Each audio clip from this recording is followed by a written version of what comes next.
Radio Sport. Radio Sport. Sur le village départ à Firenze, Florence, on est avec André Bancala, Monsieur Route, avec toute son équipe évidemment. Salut Dédé. Salut à tous.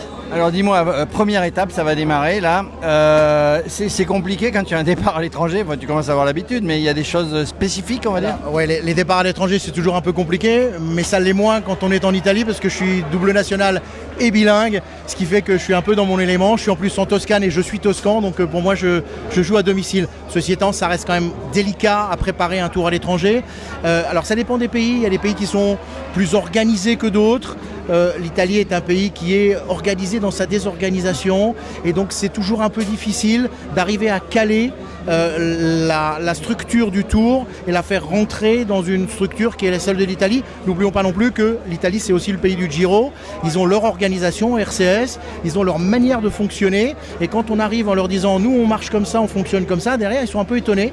Alors évidemment c'est le tour qui a pris la main et RCS, le Giro qui travaille avec le tour en collaboration avec les différentes régions, la Toscane, l'Émilie-Romagne et le Piémont, eh bien le tour a réussi à travailler avec eux et à faire quelque chose de cohérent qui ressemble étrangement au Tour de France que l'on a quand on est de l'autre côté de la frontière. Donc ça c'est vraiment très bien. Ça c'est le point fort. Alors on va partir de Firenze, on va à Rimini. Évidemment, Firenze, on va passer le Ponte Vecchio, les petits pavés, les machins. Tu as vérifié tout ça toi ?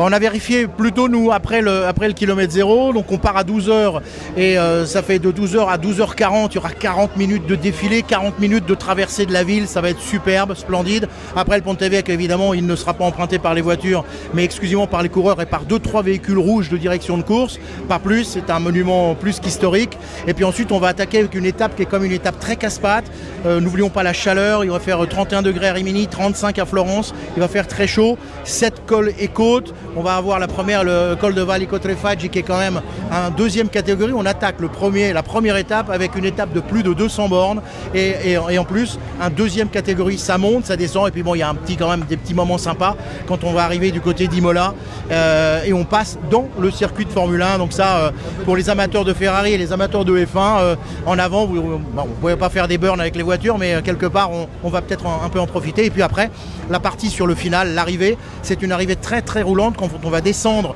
c'est une 2x2 voies, on empruntera les 2 voies descendantes à droite et ça va aller très très vite puisque c'est une route qui est en descente large et puis après on arrive sur Rimini, juste à côté de la plage, devant cette plage qui fait de mémoire je crois plus de 13 km de long et on arrivera sur une dernière courte ligne droite avec un dernier pif-paf pour les coureurs qui seront rescapés de la journée très chaude et de la journée avec quand même beaucoup de difficultés. Justement la journée très chaude pour terminer, pas de risque sur le goût, tu as un terme, hein, le bitume qu'ils font. Le fameux ressuage, la route qui se dégrade sous l'effet de la chaleur.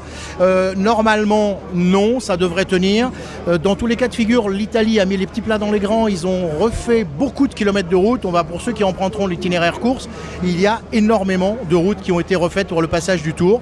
Et puis, ce sont des routes qui normalement devraient tenir. Et quoi qu'il en soit, on est quand même avec Gros-Léon. La balayeuse est toujours là, la Vosgienne est de nouveau parmi nous avec 2000 litres d'eau au cas où, et puis son balai pour repousser quelques gravillons dans les descentes de col éventuellement. André Bancala, merci pour toutes ces précisions. Tu interviens évidemment en temps ouvert sur Radio Sport. S'il y a quelque chose qui se passe de la normale, et puis on se retrouve à la plage. Hein. Et pour les glaces, parce que lui, il prononce bien les mots. Hein. Il va... Si vous voulez nocciola, cioccolata, marena, vous avez ce que vous voulez.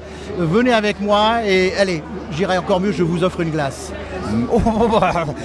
On retient, monsieur Paco. À tout à l'heure, André. À tout à l'heure. Radio Sport. Radio Sport.